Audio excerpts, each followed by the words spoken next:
surnomme le petit couple. Tu vois? Ils sont sympathiques, les petits, des fois. On rapetisse beaucoup. Ma mère a perdu 2 pouces.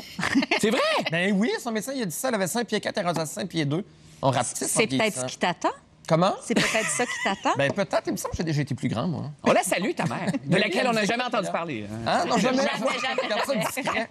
D'ailleurs, on parle de toi à l'émission, à leur émission. La soirée est encore jeune. La journée est encore jeune, mon Dieu. Jean-Sébastien Massé, Gérard et ses acolytes font toujours la pire personne de la journée. Ils font ça tous les jours.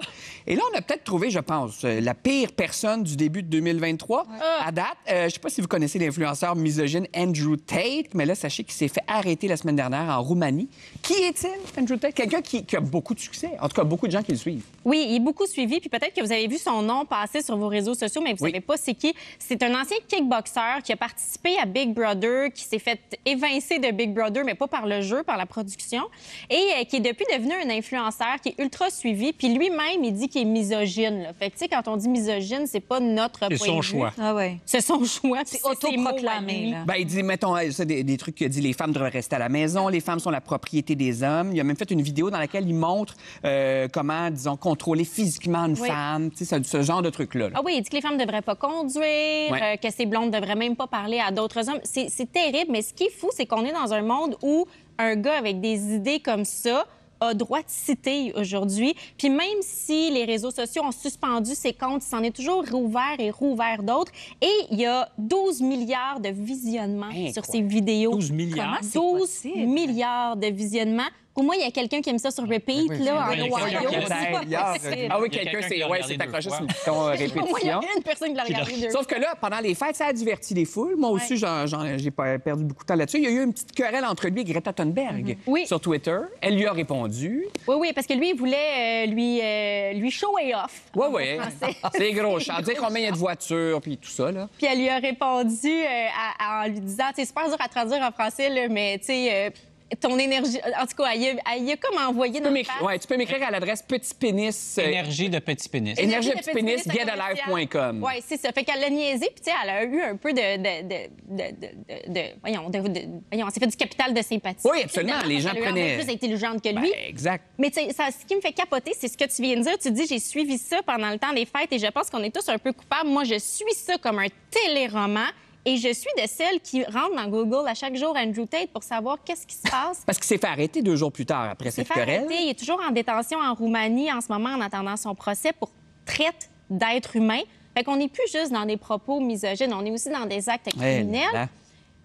Des fois... Dans le fond, ça l'a permis de le retracer. Le message qu'il a envoyé, non, il était déjà sous la loupe. Depuis plusieurs les autorités années. le surveillaient parce que la rumeur voulait que les boîtes de pizza l'aient vendues et que les autorités aient trouvé là où il se cachait. Je pense qu'il l'avait à l'œil depuis un certain temps. Mais quand vous voyez du contenu comme ça choquant là, sur Instagram, qu'est-ce que vous faites? On peut pas toujours signaler. C'est pas facile de toujours ignorer. Mais il faut que tu dises ça à Catherine, parce que toi, tes 2 fils sont sur TikTok. Bien, écoute, moi, j'avoue que, tu sais, je suis pas du tout sur TikTok. C'est pas une plateforme que je regarde, mais mes gars, bien, je pense beaucoup les jeunes sont là-dessus. Puis j'avoue que moi, dans mon esprit, TikTok, tu sais, tu regardes des vidéos de chats, puis des mères, puis leurs fils qui font une petite danse. Puis pour vrai, j'ai fait, mon Dieu, ça veut dire que, tu sais, c'est ça. Mes fils ont accès à ce genre. Ça m'a vraiment choquée, en fait. Je suis très naïve, visiblement, mais... Mais les Chinois, eux, savaient que tes fils écoutent ça, tu vois? C'est ça qui est fantastique. Tout est dans tout. Ils t'ont à la loupe avec Catherine et les autres, les gars à la loupe. Mais bref, on va suivre ça, toi, surtout dans les prochains jours. Non, mais on est tous un peu voyeurs, puis on est tous un peu coupables. Et tu vois, on est en train d'en parler en ce moment, c'est pas mieux.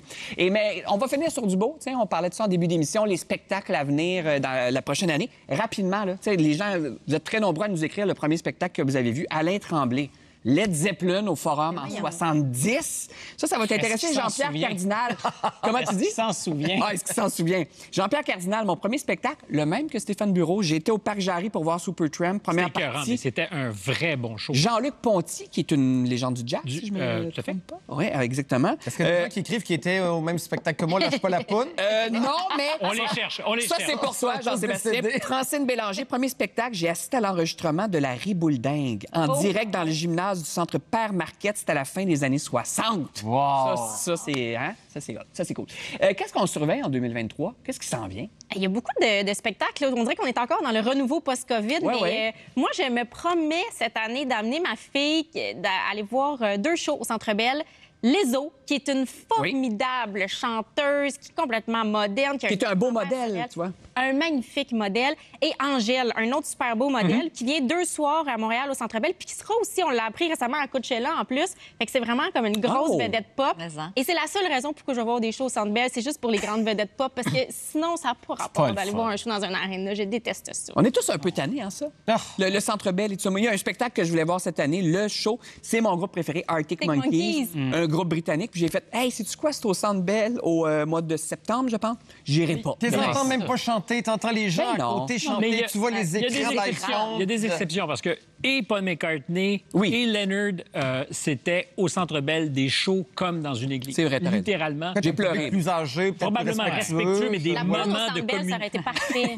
La faune au Centre Bell. Stromae au Centre Bell. Oui, qui apparemment était formidable. Mais moi, c'est pas une ambiance pour un concert. Si tu vas aller aux toilettes, tu as besoin de ton GPS ou sur une expédition. Ça dépend ce que tu as consommé avant. Mais chaque fois que tu vas t'acheter une bière, tu as l'impression qu'on te prend pour un con puis qu'on est en train de vider ton compte de banque. Puis les promoteurs, la Ticketmaster puis Live Nation, la tarification dynamique, sont en train de gâcher complètement l'esprit du spectacle où tout le monde est censé se réunir autour d'un même événement. T'entends pas, mais la dernière fois que j'ai vu Céline Dion, j'entendais pas Céline, j'entendais les gars et les filles autour de moi chanter. Je suis que vous l'entendez pas non plus. Pourquoi vous faites ça? C'était la voix de Céline. Ce dimanche, Sergueï Babayan, un des plus grands pianistes de l'heure, salle Pierre-Mercure, dans l'intimité la plus complète. Et voilà! J'y serai. Et c'est magnifique. Bon, être il sera là, spectacle avec des gens. Avez-vous annulé des plans récemment? On dirait que c'est la saison, on en jase après la pause, à moins que j'annule. Ça se peut. Ça devient une tâche colossale, même que ça peut devenir tentant d'annuler nos plans. Et ici, on a... Est-ce que toi, t'es une choker? Non, c'est ton chum. On va dire choker, là. Moi, je vis avec un choker. Bon, mais pas toi. C'est mon coming out. Ce soir, tous mes amis qui nous regardent en ce moment, on n'a pas de titou, là. Personne n'a un titou à la maison, mais on annule pas. Mais là, tu viens de détruire ta couverture. Ton alibi. Ton alibi marche plus. Ben oui, mais c'est un acte manqué. Mais moi, je l'ai déjà dit à l'émission ici, les enfants. C'est la meilleure... Incroyable. Le nombre de fois qu'ils m'ont servi, là, ces enfants-là. Pour dire... non, mais c'est vrai. Faudrait que ça serve à quelque chose. On n'est pas sûr. On voudrait pas vous l'imposer. On voudrait pas vous l'imposer. Est-ce que ça se fait encore... annulé comme ça, dernière minute? Hey, moi, là, je suis la personne, je suis certaine qui choque le moins de l'humanité. Le moins? Ouais. Wow! Moi, je choque pas jamais. Un gros surmoi? J'haïs les chokeux. Hein? Un gros surmoi ou c'est... Qu'est-ce que ça veut dire? Non, mais un sentiment de devoir moral de jamais laisser tomber les autres? Ouais, de loyauté, de... En fait, je pense que j'aime tellement pas ça, me faire choquer, que... Hey, malade, ben non, ça dépend. Là, mais pour vrai, non, mais puis surtout, tu sais, tu parles de l'hiver, choquer l'hiver. Moi, ma fête, c'est un 22 décembre. Le nombre de fois que je me suis fait choquer parce qu'il y a une tempête de neige, il faut que je dépelle mon char. Non. Et ça révèle quelque chose de plus pernicieux, je pense, parce que les chokers, ce sont d'abord et avant tout des gens qui ne sont pas capables de dire non à ce qu'ils ne veulent pas faire. Oui. Ben, c'est là que ça se passe, parce que dans le fond, tu dis oui, sachant qu'éventuellement, tu vas te trouver une petite toux. Puis tu vas trouver un prétexte et tu seras pas là. C'est tellement plus simple de dire non, ça me tente pas. On a deux annuleurs professionnels en très arrière. grand choker. Tu seras jamais mon ami. Ah! Excuse. Ça me Il va falloir que tu changes. Je pourrais travailler là-dessus. Faut que tu changes. Je peux changer. Je veux changer. Mais oui, je suis choqueux. Et c'est pas parce que quand je dis oui, je sais que... Parce que je suis enthousiaste, j'aime mes amis, je veux faire plein d'affaires. Il y a plein de choses qui m'intéressent, mais quand c'est le moment de le faire, surtout l'hiver, ça me tente plus. Connais-toi toi-même. Mais c'est ça, il faudrait... Mais maintenant, je le fais. Je fais plus là, des agendas avec de quoi tous les soirs. Je laisse respirer ça. Mais souvent, et surtout l'hiver, j'ai de la difficulté après les vacances à raccrocher le travail, les amis, tous mes engagements, j'ai de la difficulté. Tu sais ce que ça te prend, Jean-Sébastien? Un générateur d'excuses. Non, mais on a trouvé ça existe. Pour vrai, des vrais générateurs d'excuses. Ce sont des vrais. J'ai des courses à faire, je sais pas si je vais finir à temps. C'est simple, ça. J'attends une livraison, ce qui se peut maintenant. Amazon et tout ça. Bon. Ma batterie sociale est à plat. Faut que ça, c'est de dire que tu choques. Là, tu dis que oui, là, tu le dis. Mon chat a mangé mes clés. C'est ça, c'est sur le truc. Sinon, écoutez, on va se le dire. Il faut que je regarde, on va se le dire. J'ai oublié de l'enregistrer. Je dois Ça, rester... c'est une bonne excuse. Ça, c'est beau, Mais ça. je pense que les gens qui n'aiment pas choquer, comme Catherine et moi, c'est parce qu'on est psychorigide, par exemple. Moi, Non. quand je prévois quelque chose, ça doit se passer. Comme ton club de lecture. Oui, mais c'est ça. Tu vois, j'ai jamais le goût d'y aller parce qu'on prévoit ça 2 mois d'avance. C'est à l'autre bout de la ville. C'est ça. Puis là, il neige, puis j'ai le goût de pas y aller. Mais il n'y a pas une fois que je suis sortie de là et que j'étais malheureuse. Ça me nourrit intellectuellement, Sébastien. Bon, ben voilà. Mais moi, j'aime Mais- me faire choquer aussi. sans J'aime moins ça. coupable. Wow, j'ai une soirée de libre soudainement. J'aime ça me faire choquer. Mais j'ai- j'aime me faire choquer. J'aime ça. Parce que, tu sais, c'est quand même... Ça dit beaucoup de choses, j'imagine. Oui, j'imagine. Mais ça libère mon agenda. Je pense qu'il n'y avait pas de laisse. Là. Non, on était vraiment dans la métaphore, mais il y avait quelque chose de libérateur aussi de réaliser que les gens sont capables d'être heureux sans toi, puis tu es capable d'être heureux sans eux. Puis à ceux qui cherchent une excuse, je leur dirais, faites-vous un enfant. Ça vient avec certains inconvénients. Mais tu peux pas il y a choquer tout le temps. l'avantage exceptionnel d'être une bonne personne quand vous abandonnez les autres parce que vous vous occupez de cet essentiel. Mais tu peux jamais te choquer ton enfant, à moins vraiment d'être terriblement ingrat. Non, Ah, ça, ben, tu une peux pas. gardienne. Ça, tu peux pas. Mais là, on dirait que la journée parfaite pour annuler des plans, c'est souvent le dimanche. On dirait que le dimanche, on n'est pas sûr. Avant, bon, c'était le jour du Seigneur, et là, ça a changé. Tout le monde a sa conception du dimanche, comme Stéphane Bureau, qui s'est confié, mesdames et messieurs, dans la presse, le dimanche idéal de Stéphane Bureau. Non, mais il y a des gens qui adorent le dimanche, des gens qui détestent le dimanche. Là, je vais juste te citer, parce que j'avais de la misère à me... Je me suis dit, est-ce que ça l'angoisse ou pas? On dirait que ça t'angoisse. Je me suis pas vraiment débarrassé de cette idée qu'à partir de 16h le dimanche, après avoir eu le sentiment d'une grande liberté pendant la fin de semaine, d'un seul coup, la marée remonte, on doit remettre la barque à l'eau pour la semaine à l'école, et je ressens cette angoisse. Donc, ça t'angoisse. Ben, t'as bien compris. Bon, OK. C'est assez clair, finalement. Oui, mais non, mais tu Ça a disais été bien aussi- cité. Oui, oui, absolument. Bien cité, bien compris. Puis j'ai vécu des périodes de ma vie où je ne travaillais pas du tout, pas pendant 2 semaines, 3 semaines, pendant des mois. Et tu dis la différence entre un mercredi puis un samedi, il n'y en a pas. Ben, tu perds la notion du temps, sauf le dimanche, où il y a comme quelque chose qui te rappelle que C'est c'est dimanche. imprimé pour la vie. Oui, Là. je pense que c'est sur le circuit... À cause de la musique des beaux dimanches de l'époque. Ah, mais ça... la voix d'Henri Bergeron. Ah, écoute. Non, mais c'était l'idée de... T'as pas fait ce qu'il faut pour être prêt pour affronter la semaine. Ouais, ouais, Une espèce ouais. de mauvaise conscience qui trahit probablement un très mauvais élève que j'étais, mais je m'en suis jamais débarrassé. Quand je dis circuit imprimé, c'est ça. À jamais, je pense, sur mon lit de Restez mort, là. dit c'est dimanche 4 heures. Non. Mais t'es comme Catherine qui déteste. Je déteste les aussi, je suis pas dimanches. Tu sais, les gens autour de moi, ils le savent. Je suis comme, laissez-moi pas tout seul un dimanche quand j'ai pas mes enfants une semaine sur 2. Ah, je déprime, là. C'est comme rien le dimanche. C'est comme la fin de la fin de semaine. journée finie. Le début de la semaine. C'est comme une journée de transition. J'aime pas les transitions, on va se le dire. Je suis peut-être psychorigide, finalement. Ben, mon Dieu! Je l'ai pas tellement Ni les petits Je vais hommes, ça fait réfléchir à beaucoup de ça. choses. Non, mais comme moi, Pas les petits. quand pas les magasins pas les ont dimanches, ouvert pas le les- dimanche, là, Ouais. j'étais tellement contente parce qu'on redevenait comme dans une normalité le dimanche. Ouais. Ouais. Fait que toi, aller à une date, tu débarques, le gars est petit, puis c'est le dimanche, toi, c'est le cauchemar. Tu choques pas des dates, toi. Jamais. Jamais. Jamais. On ne se rend pas au 3e but. Oh que non! Un qui annulera pas. Un qui annulera pas sa présence, c'est Raphaël Jacob. Il est en coulisses, mesdames et messieurs. Il vient nous parler de politique américaine après la pause.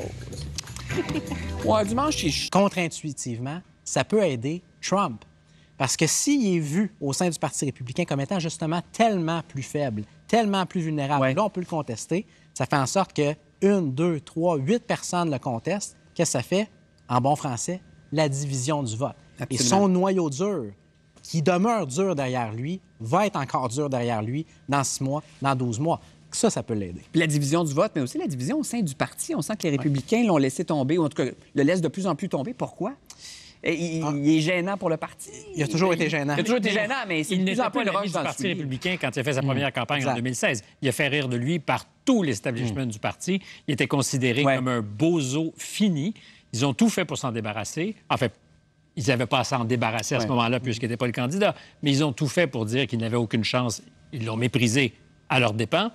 Donc, aujourd'hui, il y a division. Mais en fait, s'il y a quelque chose, il y a plus de républicains qui adhèrent à Trump aujourd'hui qu'il y en avait en 2016. C'est vrai. Parce qu'il y en a qui se sont dit, ah ben finalement, avoir un coup de pouce de Donald, ça peut aider. Je pense, comme vous, que les choses sont en train de changer aussi. En même temps, ce qui a changé, puis là, on n'est même pas au futur, on est au passé. Ce qui a changé, c'est ce qui s'est passé il y a 2 mois. Parce que le calcul que plusieurs républicains ont fait justement à partir de 2016, c'est on va se boucher le nez. On n'est pas nécessairement friand de tous les scandales, toutes les controverses, tous les tweets, à l'époque où il était encore actif Oui. sur Twitter. Mais en même temps, on a besoin de lui pour gagner. Là, depuis les élections de mi-mandat qu'on a eues, C'est intéressant parce que si ma mémoire est bonne, la dernière fois que j'étais ici, c'était juste avant les élections de novembre Je pense que c'était la veille. Quelque chose comme ça. On n'était pas loin. Et on se dirigeait vers des victoires républicaines beaucoup plus prononcées que ce qu'on a eu. Oui. Donc là, depuis le 8 novembre, depuis le jour du vote, beaucoup de gens au sein du Parti républicain, parmi les élus notamment, qui se disent, savez-vous quoi, ce calcul-là, cette espèce de deal avec le diable, pour prendre une mauvaise expression anglaise, qu'on fait depuis 6 ans, je suis plus sûr, on n'est plus sûr que ça s'applique encore. Et la vague rouge n'est jamais arrivée. Exactement. Et non seulement elle n'est pas arrivée, mais elle n'est pas arrivée en énorme partie parce que les candidats trumpistes qui étaient appuyés, qui étaient loyaux aveuglément à Donald Trump, ont mordi la poussière dans une course après l'autre, dans un État après l'autre. Mais en fait, je dirais que c'est encore plus segmenté. C'est-à-dire que l'effet Trump est déterminant si dans certains États clés, il peut se manifester. Dans ces États-là, il y a l'Arizona, et ça n'a pas marché, particulièrement pour Carrie Lake, qui était la candidate pour devenir gouverneur de l'État, qui était all-in Trump, qui a perdu de justesse, mais qui a perdu. Mais c'est aussi vrai pour un candidat sénateur. C'est vrai au Nevada. C'est vrai en Pennsylvanie, où ses vedettes à lui ont été bousculées. Parce qu'au total, sur les candidats qui l'appuyaient, sa moyenne est très, très bonne.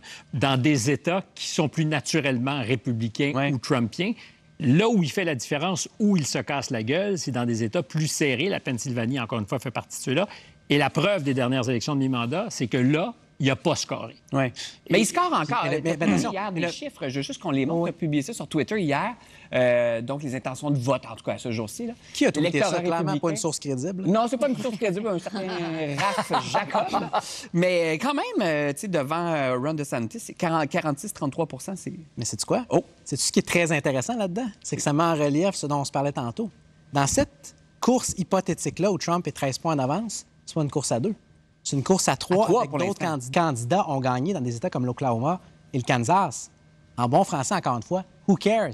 Parce que les majorités ne sont pas établies dans des États comme ça, elles sont établies dans des États compétitifs. Et dans ces États-là, ils ont perdu. Comme gagner en Californie quand tu es démocrate. Exactement. Ça n'a aucun intérêt.